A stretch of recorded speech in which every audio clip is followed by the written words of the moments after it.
The engines awoke to find that nothing had changed. It had been raining every day since Percy the little green engine had gone missing. His stall had been empty for 3 weeks now, and this made the other engines feel miserable. Work continued as usual on the railway, but all the engines missed Percy dearly. Henry and Duck rested in the sheds that morning before they left to fetch their trains. Henry was cross. If you ask me, the Topham Hatt isn't doing enough to find Percy, he said. What we need is something more. Duck rolled his eyes. Every morning since the two had made their pact, Henry had talked non-stop about the issues he had taken with Sir Topham Hatt's plan to locate Percy. While Duck agreed with Henry in some ways, he also knew that Sir Topham Hatt was doing all he could. "What more can he do, Henry?" Duck replied. "We can't search every track at all hours of the day. It's just not possible." Henry was indignant. "Why not?" asked Henry. "There are dozens of old railway lines on this island that Percy could have found. If no one ever goes down those lines, how will we ever know?" "You're asking the impossible," Duck fumed. "I know you miss Percy, but when are we going to have time to do what you ask? We don't even know if those old lines are safe." "That's saying a lot from someone who works on a minuscule coastal branch line. All you do is explore and take in the sights. I'd be happy to let others worry about Percy if I worked at the beach too." "Humph," Duck snorted. Henry pulled out of the sheds without another word.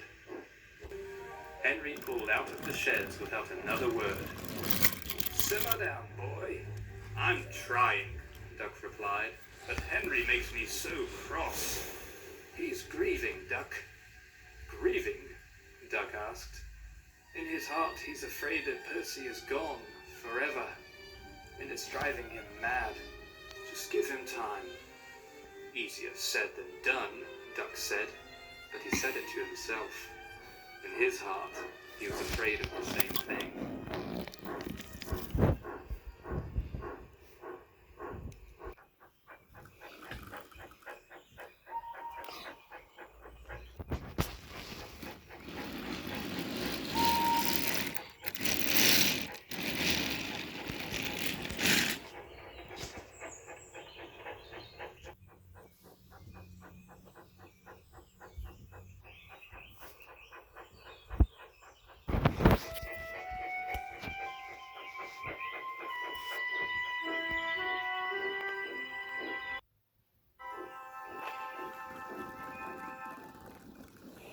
There are dozens of old railway lines on this island that Percy could have found.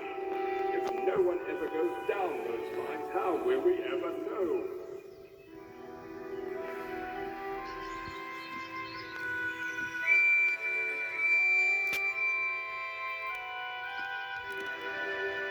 "What more can he do, Henry? I know you miss Percy. We don't even know if those old lines are safe."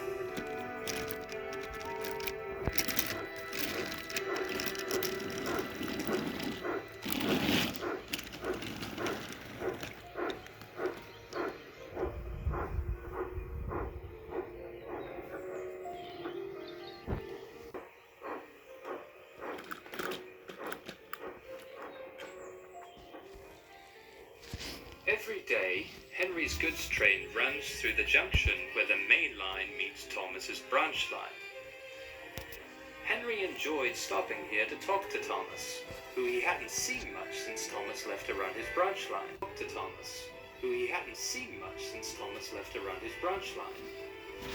Today, however, Thomas was nowhere to be found. "That's strange," said Henry's driver. "Thomas must be running late today." "Promised he'd be here. I told him I'd finish my story about the flying kipper." "Well, I'm sorry, old boy. I'm afraid we'll have to keep going. We can't wait for Thomas or we risk running late too." Henry frowned. Meeting Thomas at the junction was his way of satisfying his part of the pact he had made with Duck. Thomas had been late before, but since Percy had gone missing, this made Henry worry. He had not forgotten the words that Percy had said to him many weeks ago. He hoped against hope that Thomas was okay. Seeing that Thomas still had not come, Henry reluctantly agreed with his driver and set off with his train back to the harbour.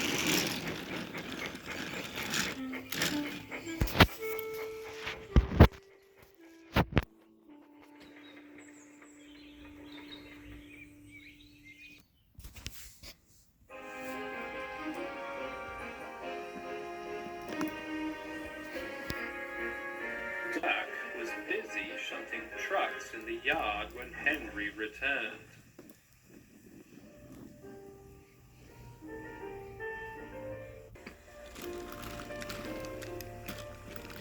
Hello, Henry, Duck called from the sidings. You do look glum.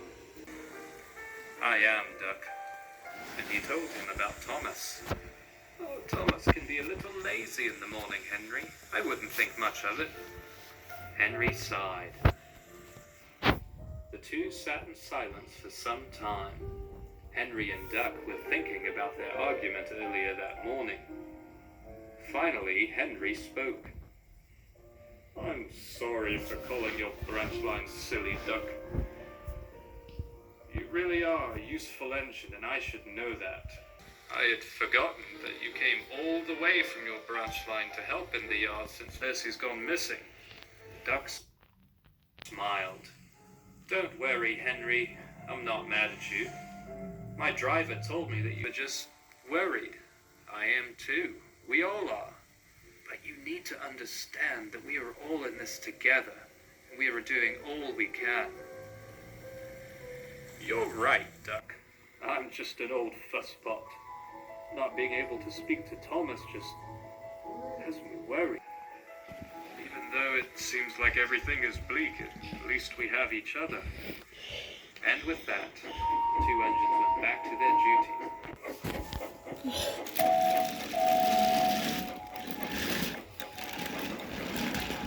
Later that day, Duck shunted Gordon's coaches in the station platform, ready for the big engine to take the afternoon express to carry all the hard-working passengers from their places of work to their homes across the island. Duck shunted Gordon's coaches every day to ensure that he could keep a close eye on Gordon, too. Duck waited and waited, but Gordon wouldn't come. The clock says 5:01, Duck said. Where is Gordon? Henry, Donald, and Douglas looked from afar. Come on, Gordon, Henry said under his breath.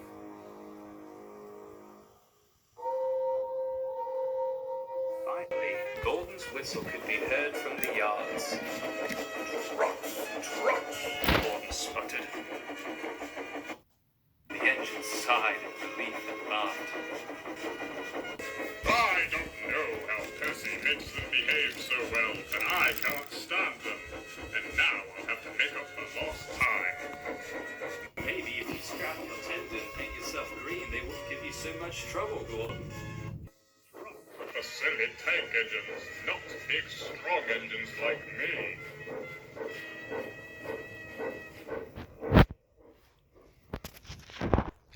Now, if you'll excuse me, I have an express to pull. Come on, Gordon said to his coaches.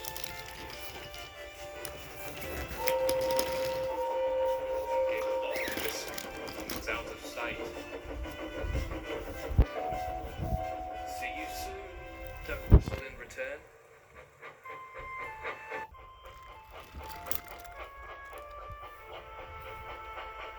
I see Gordon is off at the express. That's good.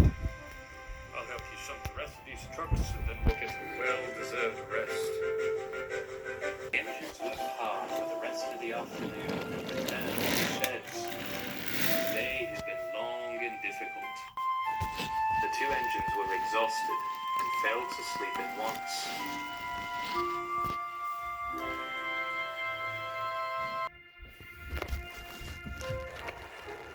That night, Henry had a strange dream.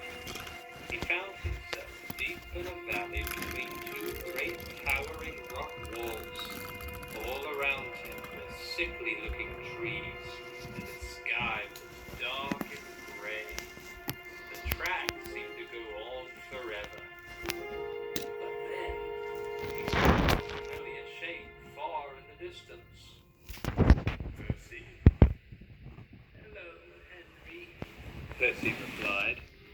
Henry could tell that Percy sounded scared. Percy, what's wrong? Where have you been? I can't tell you that, Henry. They won't let me. Who, Percy? Who is this you speak of? Percy looked from side to side, as if looking for someone in the shadows. I'm in enough trouble as it is, Henry, and I'm bound to be in more trouble still for meeting you here. I don't understand. Who were you in trouble with, Percy? All I can say, Henry, is that there are two. They're looking for four, and soon they'll have three. There's one left, Henry. Save them. High above the two engines came a peculiar sound. Henry looked down and saw that Percy was terrified. I've got to go, Henry. Goodbye.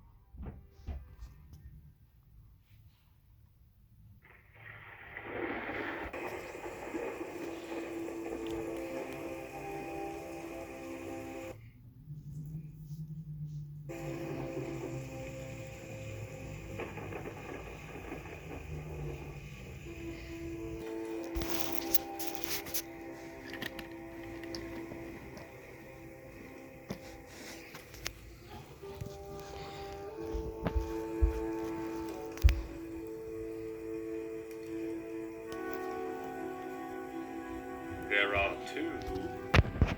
They're looking for. Soon they'll have three. Thomas.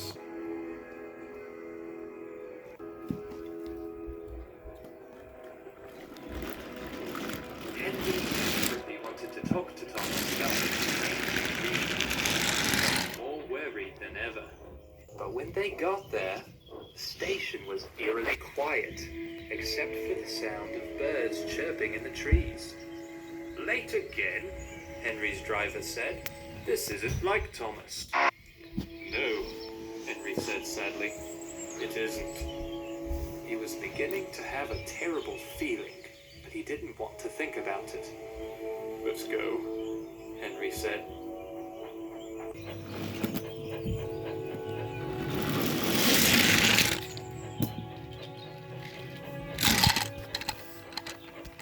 When the day's work is over, Henry often rests near the docks at the harbor to listen to the sound of the waves and the gulls. It was nothing like the forest, but he loved it just the same. Henry's heart felt heavy. As he looked out into the waves, he was reminded of the time Percy passed the warning board and fell into the sea. Henry had been there to take him to the works to be cleaned. I used to tease him about it all the time, Henry said to his driver. I'd say, mind the seawater, Percy is liable to give you boiler ache. His driver laughed. Percy's a good engine. He really looks up to you, Henry. Henry smiled. He was very fond of the little engine. He was fond of Thomas, too. Henry had a big heart, and even though the little engines could annoy him at times, he always cared deeply for them. Presently, Duck pulled up alongside Henry. Any luck with Thomas? Duck asked. No, Henry said plainly. Late again.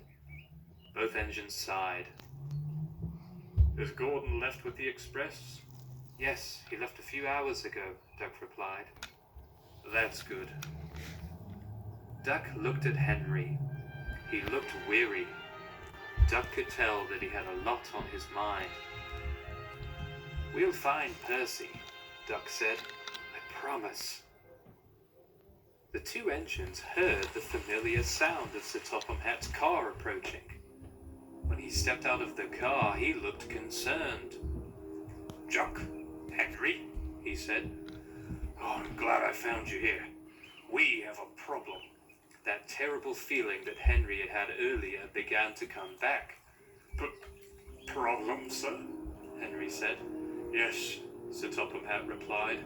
I've gotten numerous reports of trains standing still on the line. Trains without engines. Which trains, sir? Duck asked. But Duck's question was answered before the Fat Controller could reply. Donald and Douglas pulled into the yard side by side. Donald was pulling Annie and Clarabelle, and Douglas was pulling Gordon's express coaches. Sir Topham Hatt began explaining what this meant, but Duck and Henry weren't listening. They knew who the trains belonged to.